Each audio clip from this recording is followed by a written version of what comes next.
Minha gente, vamos falar um pouquinho sobre hermenêutica e a importância de estudá-la. A partir do livro Hermenêutica, Princípios de Interpretação das Sagradas Escrituras, da editora Vida. Opa, muito obrigado. Uma das primeiras ciências que o pregador deve conhecer é, sem dúvida, a hermenêutica.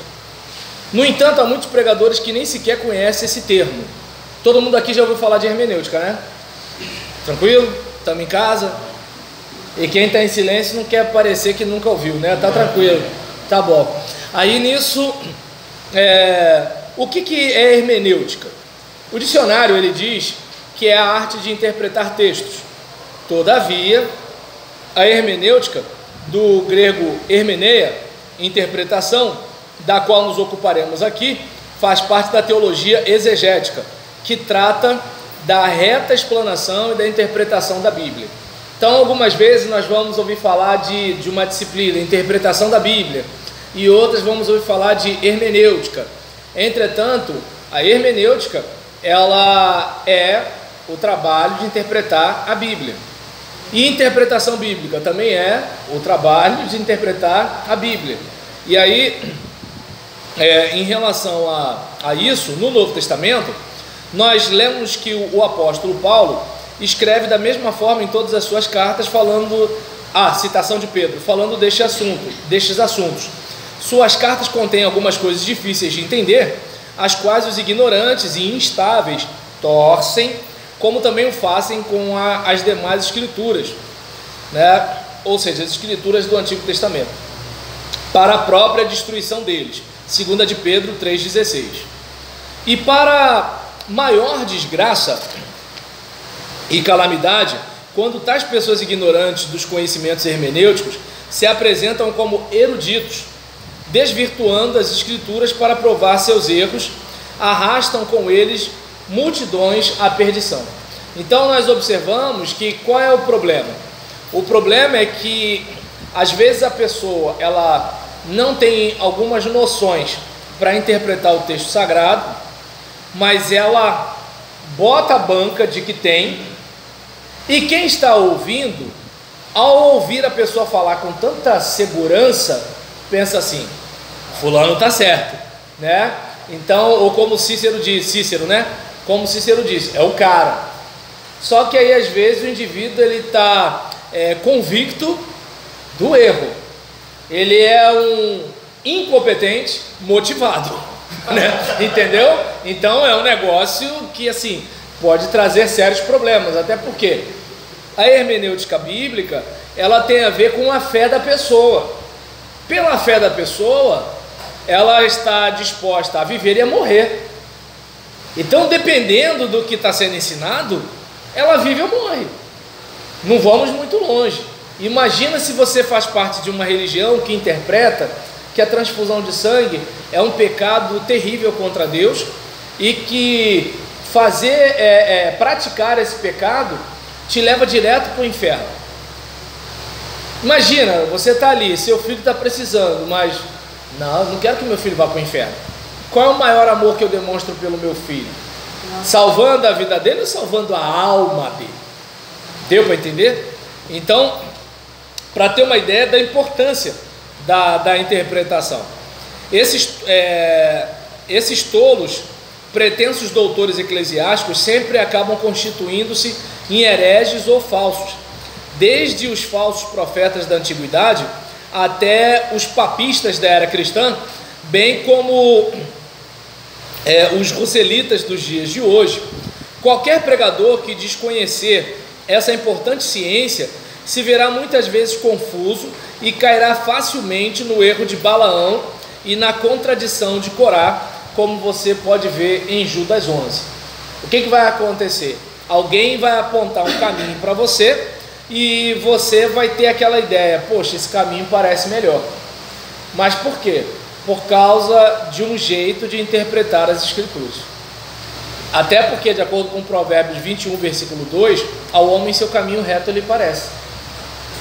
Então, eu não sei se vocês lembram, no mês passado, quando a gente falava sobre prática ministerial, e o diácono Delso ficava encarnando no pastor Daniel, que pegava e falava: mas eu estou com a Bíblia. E ele falava: olha, diminui essa pressão, pastor Daniel.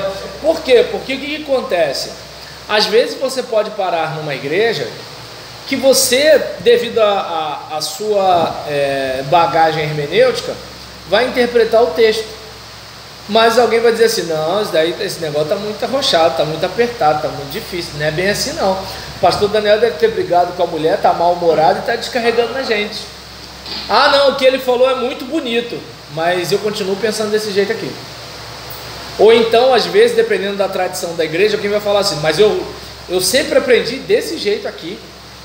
E o desse jeito aqui significa 30 anos ouvindo a mesma coisa. Aí chegou, né, o pastor Leandro está lá há 6 meses e falou: não é bem assim não. Aí o pastor Leandro mostrou o texto bíblico, mostrou o versículo, mostrou o grego, hebraico, aramaico, latim, francês, mostrou tudo que podia para deixar claro: olha aqui, gente, é isso aqui. Não, eu fico com que o falecido pastor, né, Joaquim das Vacas pregou, né, em 1959, e é aquilo que eu acredito até hoje. Tá, irmão, mas olha só, qual texto que ele usou? De repente ele apresentou uma tradição de uma época, o ponto de vista de um período da história da denominação, e não necessariamente um texto bíblico. Isso pode acontecer, como eu posso fazer isso com vocês hoje.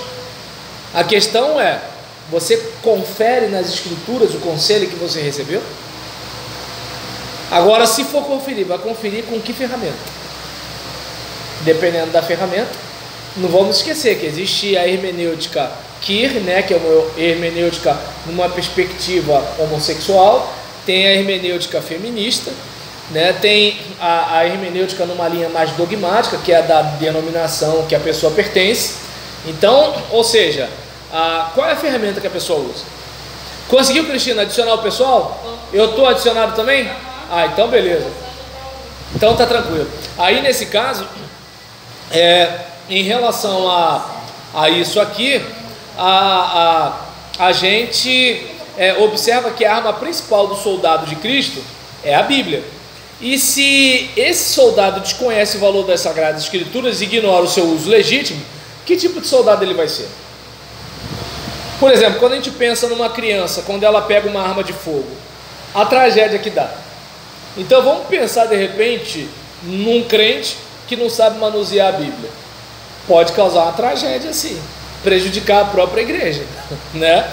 E aí, seguindo, não existe livro mais perseguido pelos inimigos, nem mais torturado pelos amigos que a Bíblia. Isso por causa do desconhecimento dos princípios sadios de interpretação. Mas isso, irmãos, não deve ser assim. Essa dádiva do céu não nos veio para que cada indivíduo a utilize à vontade, conforme o próprio gosto, mutilando-a, usando subterfúgios ou distorcendo-a para a própria perdição. É importante lembrar que as muito variadas circunstâncias, as quais contribuíram para a produção do maravilhoso livro, requerem de seu expositor um estudo detido e constante, conforme a ciência, tal como ditam os princípios da hermenêutica. Acerca da instrução dos autores bíblicos, os santos homens de Deus, que falaram sempre inspirados pelo Espírito Santo, encontramos pessoas de educação bem diversa: sacerdotes como Esdras, poetas feito Salomão, profetas tal qual Isaías, guerreiros como Davi, pastores como por exemplo Amós, estadistas tal qual foi Daniel, dentre os sábios como não falar de Moisés e Paulo, e dentre os pescadores, homens sem letras, pessoas tão simples como Pedro e João. Desses, alguns formulam leis seguindo o modelo de Moisés, outros escrevem histórias como Josué, alguns também escrevem salmos como Davi, outros provérbios tal qual Salomão, e ainda profecias feito Jeremias, biografias e cartas como fizeram respectivamente os evangelistas e os apóstolos. Acerca do tempo, o período de Moisés se dá 4 séculos antes de Troia, e 3 séculos antes de aparecerem os mais antigos sábios da Ásia, como Tales, Pitágoras e Confúcio. Já o último autor bíblico, João, viveu cerca de 1500 anos depois de Moisés. Olha a distância cronológica.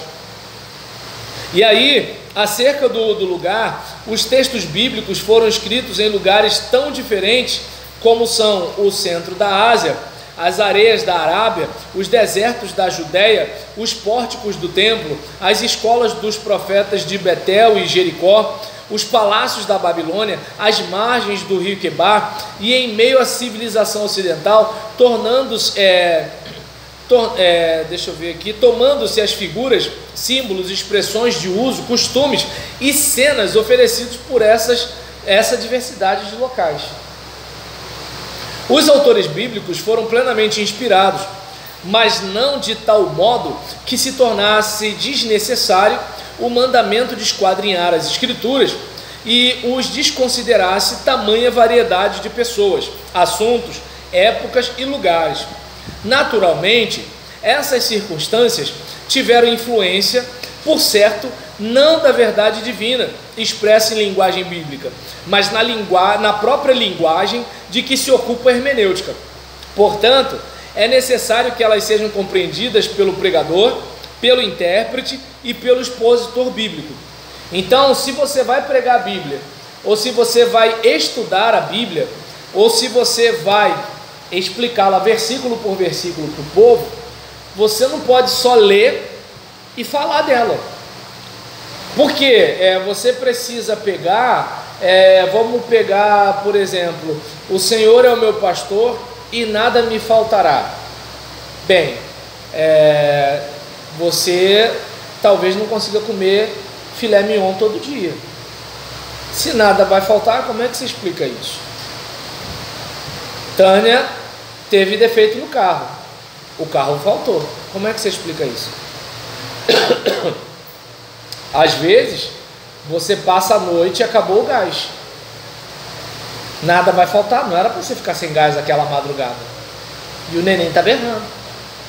Então eu não sei se dá para perceber que assim, você precisa ter um pouquinho de noção de como você lê, né, o gênero literário poético, entende? E aí você, por exemplo, vai pegar, a gente tem a poesia, a gente tem a profecia, a gente tem a narrativa. Quando o texto de Atos fala, crê no Senhor e será salvo tu e tua casa, será que aquilo ali é uma promessa para todo mundo que está lendo? Será que aquilo ali é uma profecia que vai se cumprir na vida de todos os crentes? É isso mesmo que está acontecendo quando o preso está falando com o carcereiro? Então a gente tem que pensar isso tudo. Por quê? Senão a gente enche o coração do nosso povo de uma esperança daquilo que Deus não prometeu. E Deus tem responsabilidade com aquilo que Ele disse, não com aquilo que eu disse que Ele disse. Porque aquilo que eu disse que Ele disse não é necessariamente o que Ele disse. Só que para quem me ouviu dizer que Deus disse o que Deus não disse, para essa pessoa foi Deus que disse, mas não foi Deus que disse. Fui eu quem disse que Deus disse, mas Deus não disse. Entende como é que o negócio é? Então a gente precisa pensar muito nisso, porque talvez alguém fique decepcionado com Deus por uma coisa que Deus não fez. Entende? Pode reparar, ninguém fica com bronca do pregador, todo mundo fica com bronca de Deus. O pessoal só fica com bronca do pregador, mesmo que tenha sido Deus que falou, quando é arroxo. Aí o pessoal fica com bronca do pregador. Mas agora, quando é promessa, o pessoal fica com bronca de Deus. Mas Deus disse na sua palavra. Não, Deus não disse. O leitor original não pensava igual o pregador trouxe para você domingo passado, não.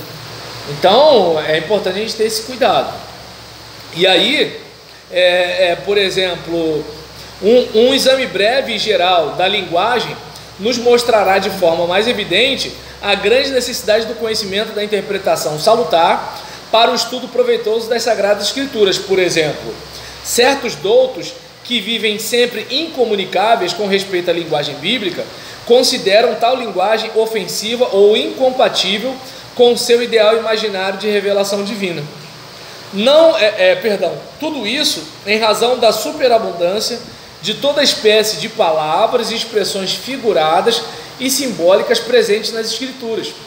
Algum conhecimento de hermenêutica igualmente os livraria dessa dificuldade e os convenceria de que tal linguagem não apenas é divina por excelência, como também é a mais científica e literária. Porque a Bíblia ela é a palavra de Deus, mas em linguagem humana. Enquanto ela é palavra de Deus, beleza, veio do céu. Mas enquanto ela é linguagem humana, então a gente tem que ter pelo menos um pouquinho de noção da nossa própria língua materna, já que a palavra foi traduzida para a nossa língua. E a gente tem que ter um pouquinho de noção das línguas originais, já que ela foi escrita num contexto cultural diferente do nosso. A gente tem que ter um pouquinho de noção de cultura, porque ela foi escrita numa região e numa época muito distante da nossa. Se a gente não pensar nessas coisas, mas é Deus que está falando numa linguagem humana. Já que é numa linguagem humana, é numa linguagem humana daquele tempo, daquele povo, daquele lugar. Não é uma linguagem desse tempo, desse povo, desse lugar. Até coisas que são ditas nesse tempo, nesse povo, nesse lugar, por pessoas desse tempo e desse lugar, muitas vezes a gente não entende. Já viu, por exemplo, Cláudio Duarte que usa esse exemplo, né? Quando a mulher diz, a gente nunca sai, ela não está dizendo que a gente nunca sai, ela está dizendo que já tem tempo que você não leva ela para sair. Mas na cabeça do homem é o quê? Essa mulher está mentindo, a gente saiu mês passado.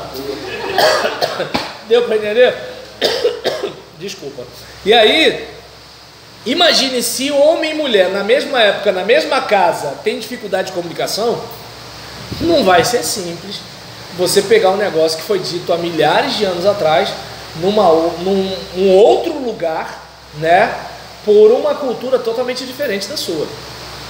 E aí, a gente, por exemplo, vai observar, né, que um famoso cientista costumava insistir com seus colaboradores na disciplina para que encarnassem o invisível, porque, conforme dizia, tão somente deste modo podemos conceber a existência do invisível operando sobre o visível. Todavia, essa ideia da ciência moderna é mais antiga que a própria Bíblia, visto que, em verdade, foi Deus o primeiro que encarnou seus pensamentos invisíveis nos objetos visíveis do universo, revelando-se a si mesmo. Romanos 1,20 diz: pois desde a criação do mundo, os atributos invisíveis de Deus, seu eterno poder e sua natureza divina, têm sido vistos claramente, sendo compreendidos por meio das coisas criadas. Portanto, aí está o universo visível, tomado como gigantesco dicionário divino, repleto de inumeráveis palavras que são os objetos visíveis, vivos e mortos, ativos e passivos, expressões simbólicas das suas ideias invisíveis. Assim, nada mais natural que, ao inspirar as Escrituras, ele se valha do seu próprio dicionário, levando-nos por meio do visível ao invisível, pela encarnação do pensamento ao próprio pensamento, pelo objetivo ao subjetivo, pelo conhecido e familiar ao desconhecido e espiritual. Então, Deus, através da linguagem humana, ele mostra os pensamentos divinos. Mas a linguagem humana, embora sejam veículos do pensamento divino, elas não são o pensamento divino. Aí você vai dizer, mas a Bíblia não é a palavra de Deus? É, em linguagem humana. Quando você chega com o seu carro no Top Shopping, né? Top Shopping é Nova Iguaçu, né? Então, quando você chega com o seu carro no Top Shopping em Nova Iguaçu, para buscar o seu tio vai mandar uma mensagem assim: fulano, tudo resolvido, fulano, Beltrano chegou. Mas quem chegou foi o seu carro, você chegou no seu carro. Deu para entender? Deus, ele através da linguagem humana fala com a gente.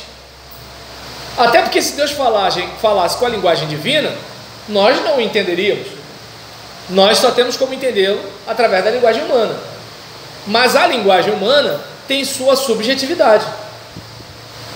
Eu, por exemplo, estou escrevendo mais um livro para vocês comprarem, tá bom? E o nome desse livro é Pastor Pra Quê? E aí, o jornalista que está editando o livro falou assim: tem que ser pastor para quê? Porque pastor para quê não é uma linguagem da norma culta. Falei, mas eu não quero norma culta. Eu sou Roberlan Julião, palavra simples. Eu quero escrever do jeito que eu falo. Alguém vai me achar superficial por causa disso? Posso fazer nada. Esse sou eu. Agora, digamos, como é que o leitor daqui a 200 anos vai entender tamo junto? Vai precisar de alguém para fazer exegese. Deu para entender como é que é o negócio? A vantagem da norma culta é que a norma culta, os séculos vão se passar e o indivíduo vai entender. Agora, quando você usa a linguagem coloquial, quem está te entendendo é o pessoal do seu ambiente e do seu tempo. Qual é o tema que ele falou que tinha que botar fora? Seria de acordo com a norma culta, né? Ele não chegou a falar pastor para quê, né? Ele me repreendeu dizendo que pastor para quê não é norma culta. Só que eu falei, eu quero pastor para quê? Porque eu quero que o título seja como se alguém estivesse falando assim: pô, eu sei falar hebraico e grego, pastor para quê? Eu sei administrar a igreja, pastor para quê? Tá entendendo? Eu sei resolver as pendências, eu sei dar conselho para casais, pastor para quê? Então a ideia é mais ou menos o seguinte: se a gente sabe tanta coisa, pastor para quê? Então é mais ou menos por aí que eu quero falar. Ele já logo entra no subconsciente. Opa, já vi que vai comprar meu livro, glória a Deus, meu filho agradece. Vou mandar a foto dele rindo para ti, entendeu? Esse tema fala tanto com o pastor quanto com o ouvinte. Fala com todos. Vai provocar a curiosidade e talvez a antipatia, mas desde que compre o livro, pode ficar chateado comigo, né? E aí, nesse caso, por exemplo, observe bem, se uma situação dessa pode trazer dificuldades na mesma língua portuguesa, no mesmo país, na mesma cidade, porque vamos e venhamos, quem costuma falar o meliante evadiu? Quem geralmente fala positivo? Entende? Não é o traficante de drogas. Deu para entender? Quem fala tipo assim, geralmente não é o cara de 75 anos. Então você, olha como é que assim, a gente tem linguagens diferentes, às vezes na mesma casa, no mesmo bairro, na mesma cidade. Agora imagine uma situação como essa, né, em que você está lendo, por exemplo, hebraico. É o contrário, você escreve de trás para frente. No Oriente, hoje, a cultura é diferente. Hoje, imagine como é que é para você ter contato com o mundo da Bíblia que está lá atrás e longe para dedéu. Deu para entender? E aí nisso a gente continua aqui. Em relação à questão, né, do que a gente falou, todavia, não apenas foi natural, mas absolutamente necessário em vista da nossa condição atual, uma vez que as palavras exclusivamente espirituais ou abstratas pouco ou quase nada dizem ao homem natural. Deus tem levado em conta a nossa condição. Assim não devemos estranhar que, a fim de elevar-nos à concepção possível do céu, ele utilize figuras ou semelhanças tomadas das cenas gloriosas da terra. Porque como é que ele vai falar da coisa do céu se a gente não tem algo para comparar? Não tem como. O céu vai ter rua de ouro, mas para a gente ter mais ou menos uma ideia, João viu algo que parecia com ouro. Agora ouro, de acordo com a nossa tabela, está entendendo? Assim, é isso que é importante a gente pensar, né? E aí, como é que eu posso dizer? Em vista, né, da nossa... Deus tem levado em conta a nossa condição, isso. Assim não devemos estranhar que, a fim de elevar-nos à concepção possível do céu, ele utilize figuras ou semelhanças tomadas das cenas gloriosas da terra. Nem devemos estranhar que, para elevar-nos à concepção possível da sua própria pessoa, ele se sirva do que foi a coroa da criação, apresentando-se como ser corporal semelhante a nós. Deus tem costas, Deus tem olhos, Deus tem mãos. Só que, como é que a gente pode se relacionar com Deus se a gente não tiver um antropomorfismo, que é uma aproximação, né, de algo humano, de uma forma humana, para a gente poder se relacionar com Deus? Deus, por exemplo, tem tristeza e alegria como nós, mas como é que a gente vai poder entender se a gente está ofendendo a santidade de Deus, se a gente não tiver uma noção de antropopatia, que é atribuir a Deus sentimentos humanos? Então, assim, existem coisas que a gente precisa ter essa sensibilidade para não ficar pregando por aí algumas situações que não foi bem o que Deus quis dizer. Só que Deus também, como é que ele ia explicar isso para o autor há milênios atrás? Hoje nós temos uma compreensão da realidade diferente de 2.000, 3.000, 4.000 anos atrás, né? E aí, em relação a isso, é importante dizer que para a correta compreensão da verdade, tanto em símbolo e figura, pela necessidade humana, são necessários meditação e estudo profundo.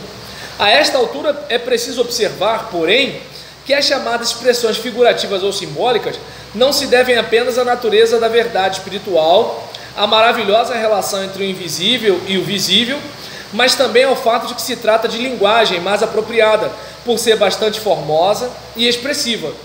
A linguagem figurada conduz ideias à mente com muito mais vivacidade que a descrição prosaica ou comum.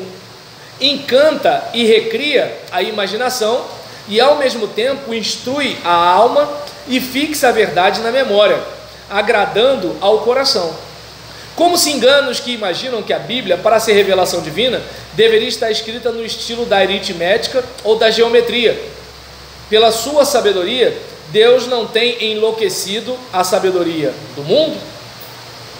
Portanto, em resumo, é importante lembrar que as Sagradas Escrituras, tratando de temas que abrangem o céu e a terra, o tempo e a eternidade, o visível e o invisível, o material e o espiritual, foram produzidas por pessoas de tão variada natureza, em épocas tão remotas, países tão distantes entre si, em meio a povos e costumes tão diferentes e em uma linguagem tão simbólica, que facilmente se perceberá a seguinte verdade: para o reto discernimento e compreensão de tudo, é de extrema necessidade todo conselho e auxílio que a hermenêutica é capaz de nos oferecer. Então, a gente vai ter algumas perguntas para a semana que vem, e eu gostaria que você estivesse pensando com carinho, né, a respeito das respostas. Uma delas é: o que é hermenêutica? 2. Para onde leva o fato de ignorá-la? 3. Tá bom. Para onde leva o fato de ignorá-la, 3. Por que existem os falsários e os hereges? Para onde leva o fato de ignorá-las? E por que existem os falsários e os hereges? 4. Pode ir? Hereges. 3. Por quê? Porque existem os falsários e hereges. 4. Para que nos foram dadas falsários e hereges. Isso. 4. Para que nos foram dadas as Escrituras? Para que nos foram dadas as Escrituras? Acho que está de bom tamanho 4 perguntas, né? Vocês querem mais uma? Tá bom 4 ou querem mais uma? Tá bom? Ah, então tá legal. Oi? Então vamos fechar aqui.